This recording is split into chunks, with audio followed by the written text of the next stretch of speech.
Good evening and welcome to Sunset News this Wednesday evening. As always, we bring you news, community stories, economics, weather, and sports. I am Glenora Shipura. Getting into the news tonight, the head of the Namibia Deposit Guarantee Authority, Florete Nakusera, outlines the authority's strategic outlook for the years 2024 and 2025. The NDGA was established to safeguard depositors' funds held at commercial banks. Let's take a look. That is what we told ourselves within these 3 years that we need to do. The second one is the processes. What can we do around the processes? We need to establish robust and seamless processes.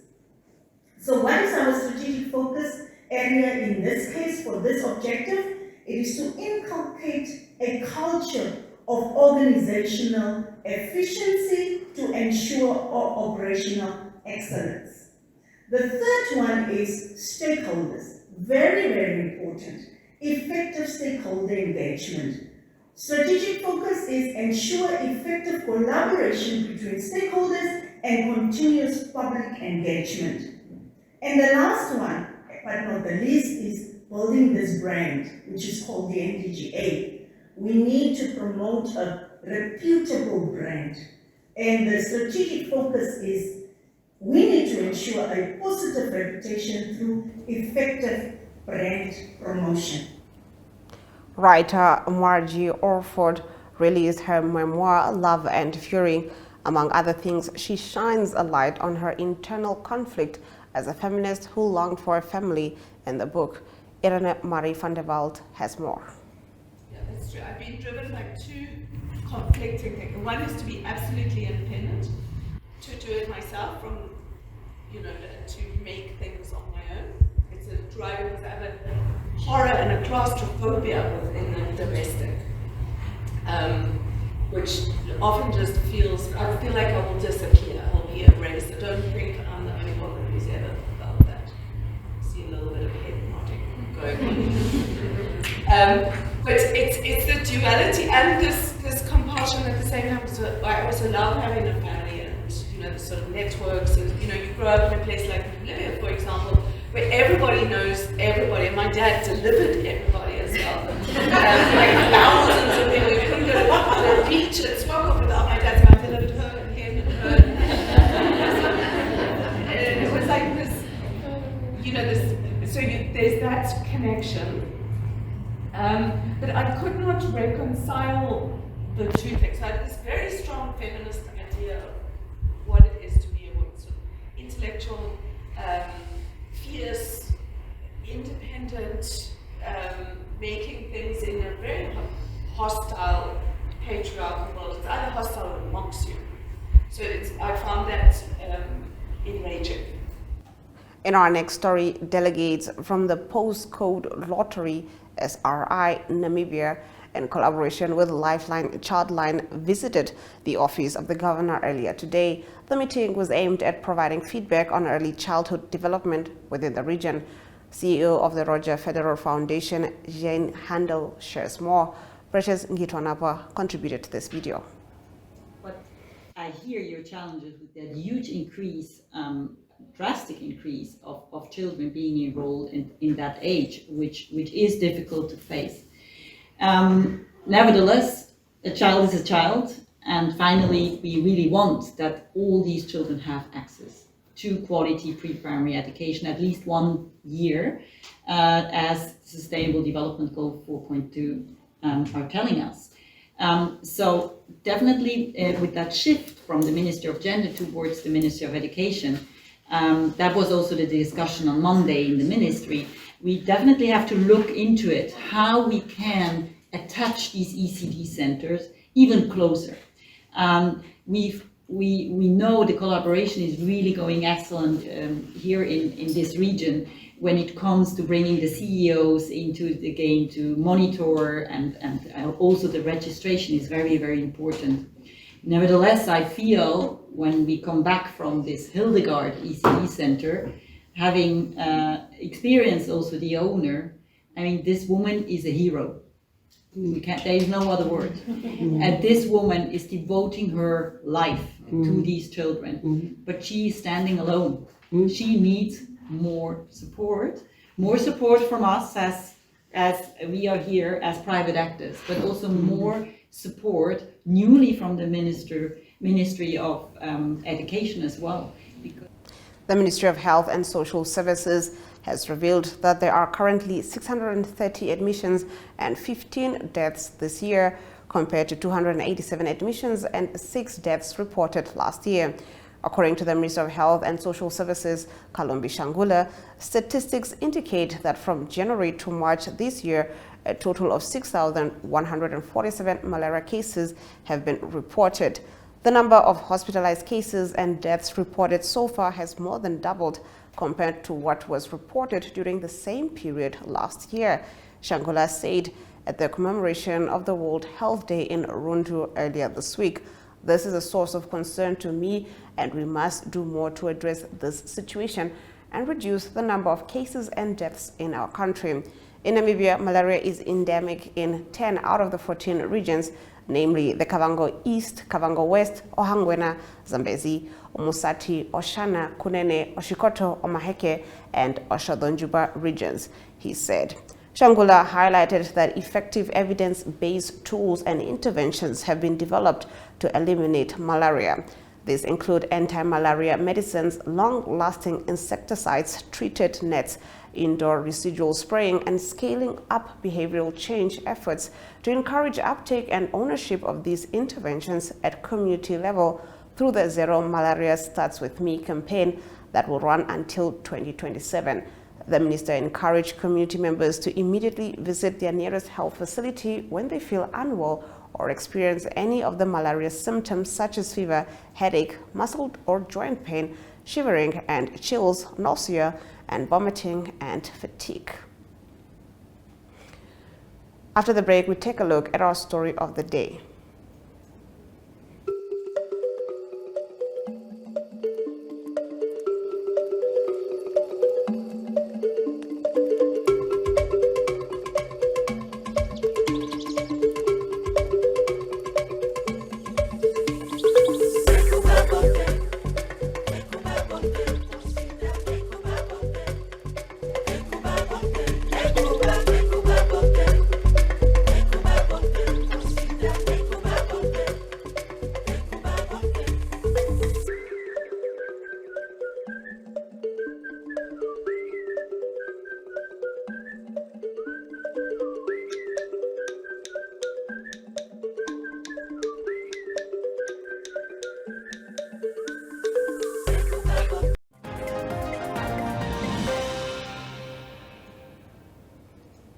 Getting into our story of the day, the Katutura Residents Committee stuck to its guns and made it clear that it will not fall for the City of Windhoek's tricks following their extension of the registration for debt relief for pensioners' municipal debt from 15th of April to the 31st of May 2024.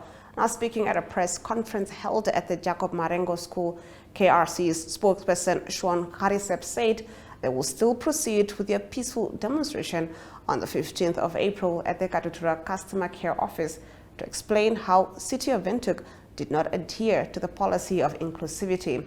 Mariet Ngula reports. City of Windhoek, as we all know now, it extended the period. The idea was never to go and ask for an extension. That is just one of the tricks that City of Windhoek plays. If we remember, last year, when the City of Windhoek offered, what like I said, they are going to write off debts. When the debt relief program was introduced, it was introduced pertaining to interest only. And then we came back and then we questioned the interest. What did they do? They came back and then they clarified it. They came back and then they clarified that it was interest and capital debt for pensioners.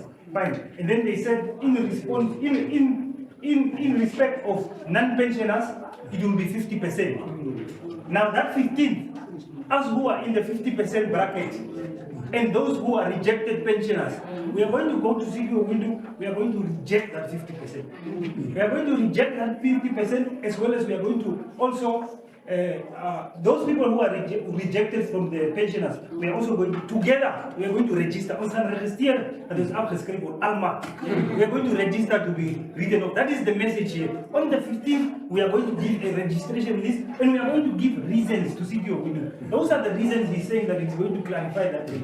Some of the reasons will be these reasons are not just reasons. We have consulted expert people in various fields. And they felt that's why we have reasons that we are going to give. This is why we are saying we are not going to pay. For example, we are going to refer them to Section 34 of the Local Authority Act in respect of water meters, for example. So we will say we will say because of this, we were saying these conditions that we had a problem with we will also ask them to review their own debt relief program. So the essence of that day is we are going to have demands and we are going to register. After the break, we swing over to Swakopmund, where the Leos Club held their monthly business meeting at Lions Den.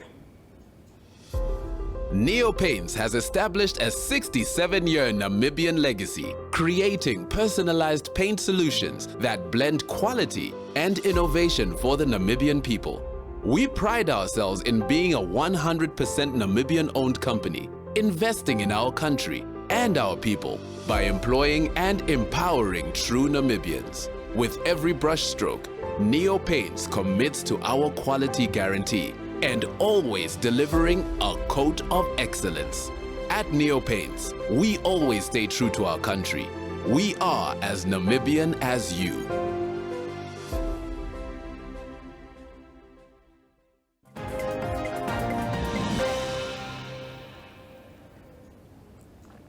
The Leos Club Swakopmund held their monthly business meeting at Lions Den, facilitated by Jonathan Harris, president of the Omega Leos Club. The club aims to empower the youth through community development projects. The Leos of Swakopmund continue to welcome members of the public to join the project and engage. Let's take a look. A leader is, in my personal opinion, a leader is not born, it is made. Because you get some people that are just straight up in the face, you're a leader, you can do whatever, you get those people. But in addition to those people's journeys, they have overcome obstacles, they have acquired knowledge, and they have shared that knowledge. So that is what a leader is all about. You obtain knowledge, you overcome obstacles, and you face it head on, and you share the knowledge. That is what leaders do. So that is where personal growth comes in within the club. The club provides you with immense personal growth because just because you're sitting here today, you're learning the skills of administration, you're learning the financial skills that we're providing to you to show you this is how income works, this is how expenses work. You're learning how a project should be run, not only with its non-profit organization projects, but in general profits projects overall. And you also learn entirely how to be yourself around a group of people, because a leader needs to not only work alone but with a group of people, and that is what we do. We teach you leadership.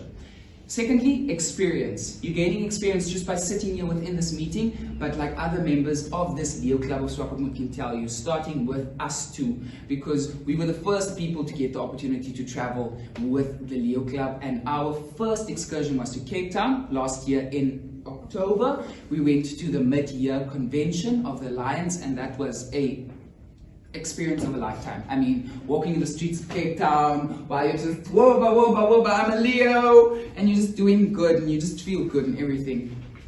Oh yeah, tell him to put it down. Oh, turn around. Yeah, so that is what we do. We give you opportunities. Let me just quickly share with you an opportunity that's currently ongoing, not within this club, but within the Wolfish Bay Club, of the Leo's Wolfish Bay Club. They just got the opportunity to send approximately 10 to 15 learners from a school, selected school, to Germany for about 2 to 3 weeks. All expenses paid, just to go meet another Leo Club in Germany. So those are the opportunities the Leo Club provides to you. Just because you serve the community, you have a heart, and you're doing it not to enrich your own pocket, but to enrich the lives of other people. Your service acts are being recognized not only within your community, within your nation, but internationally. And of course, you are recognized accordingly, and they show you the appreciation by inviting you out to their country, by showing you their hospitality. So that is just an experience that I wanted to share with you. According to Economic News, Namibia holds issuance of licenses to export electricity. On the other side of the break, we tell you why. Welcome to What's Cooking, where culinary passion meets expert insights. Somebody must really want to cook and want to cook good food. Immerse yourself in the bustling world of professional kitchens as top chefs create mouth-watering dishes. Join us for in-depth interviews as our host explores the experiences and expertise of our guest chefs. Don't miss out. Tune in to What's Cooking on NTV every Friday at 2100 hours and let the culinary adventure begin.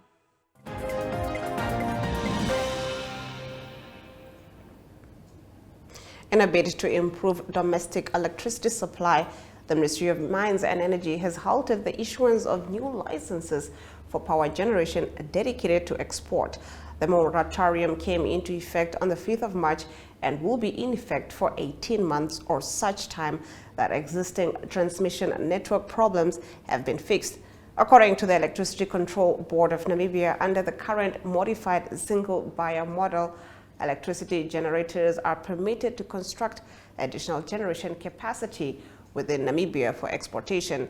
However, due to the constrained transmission capacity on interconnections with neighboring nations and beyond Namibia's borders, the ECB saw fit to suggest an embargo on license applications. In 2019, Namibia implemented the MSB model, a system enabling contestable customers and license-eligible sellers to directly engage in transactions for supplying electricity covering up to 30% of the customer's energy needs.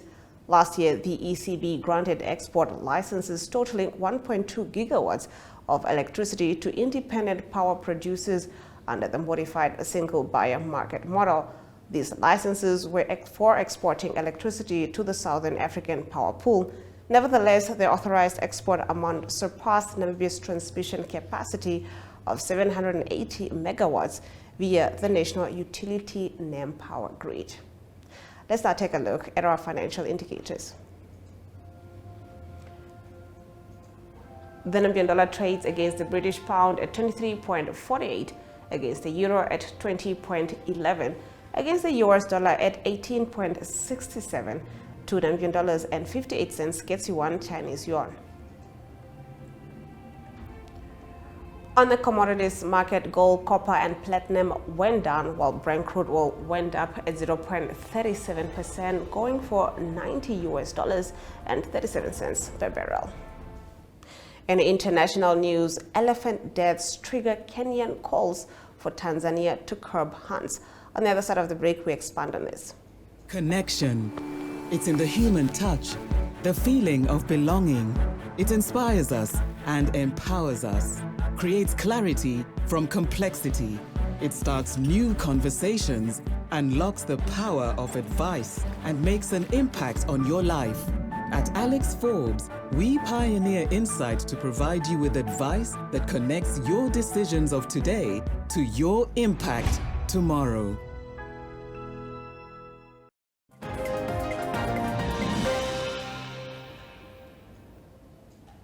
Getting into our international news, in the rolling grasslands of the Amboseli Wildlife Park, conservationists fret about an emerging threat to Kenyan elephants that are crucial to its tourism business.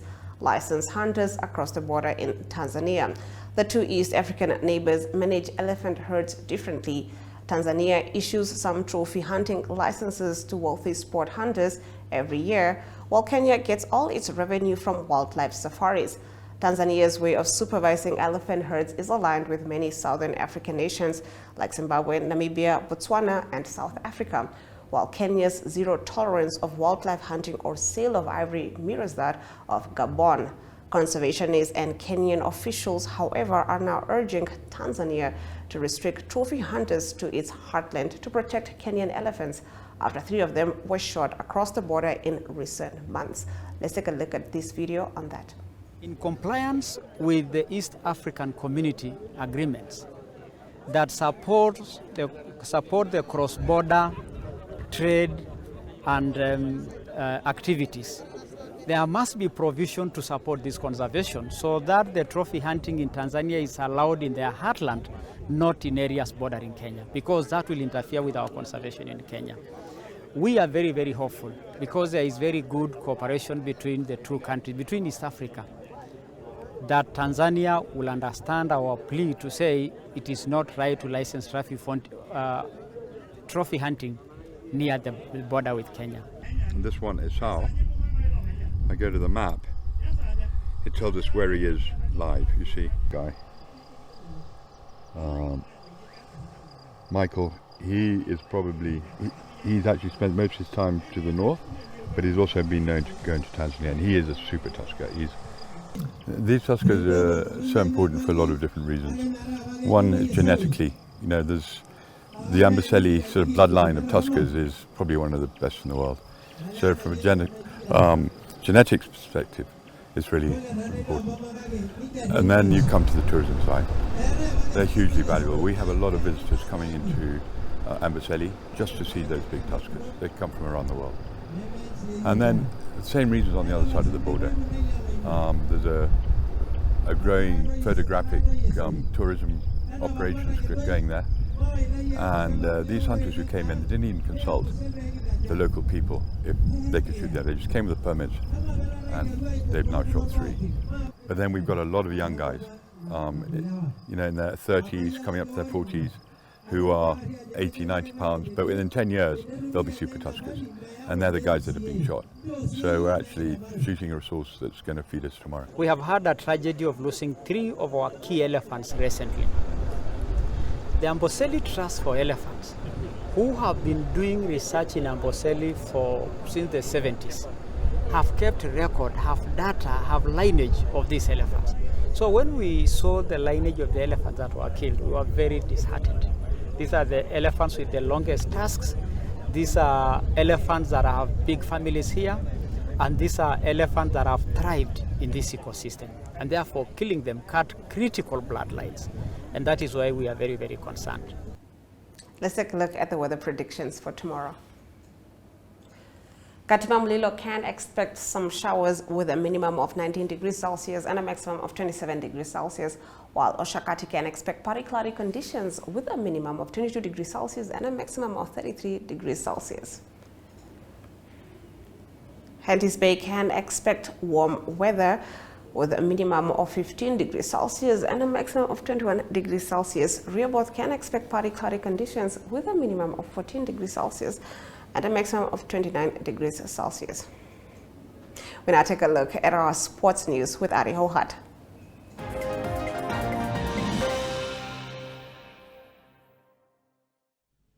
Good day everyone, time for international sports news, starting off with football news. First, soccer news from the Champions League, and it was probably the top 4 clubs, or some of the top 4 clubs in world football that played in the quarterfinals, and 2 very exciting games that both ended in a draw. It was first Real Madrid. They played at home against Manchester City, and it ended in a 3-3 thriller, and it was evenly poised, and now is evenly poised for the next leg that will be played on the 17th of April. The second leg will be played at the Etihad Stadium, that is the home ground of Manchester City. Also, it was Arsenal that had a home game, and they played against Bayern Munich from Germany, and it was also 2-2 that game ended, and it was only in the 76th minute that it was Arsenal that made it 2-2. That leaves the German team with the advantage going into the second leg, and that second leg will also be played on the 17th of April, and that will be in Munich.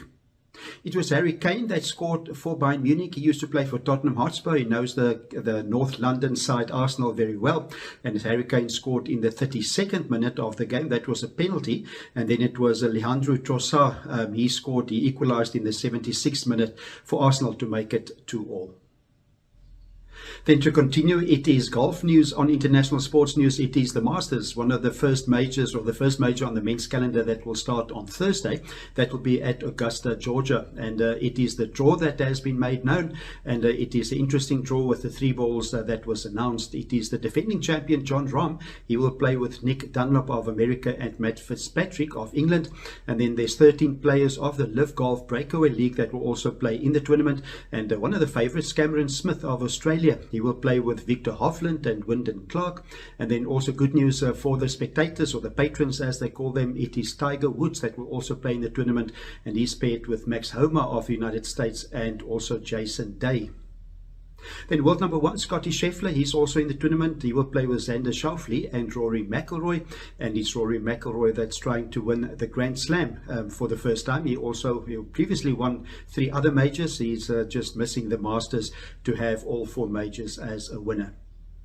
Closing off today's international sports news, it is tennis news. It's a Monte Carlo tennis Masters that's continuing. Number 1 seed, Novak Djokovic safely through. That was in the round of 64. He beat Roman Sofolin 6-1 and 6-2. And then Alexander Zverev also too strong for Sepp Orton 6-3, 6-4. And it is also Sebastian Korda. He had a good result. He beat Alejandro Fokino. He beat him 6-1 and 6-2 comfortably. But a tough game now for Sebastian Korda. He needs to play the world number 2, Yannick Sinner. That will be in the round of 32. That's international sports news for today. Hope you have a great sport day, and we talk international sport again tomorrow. Goodbye.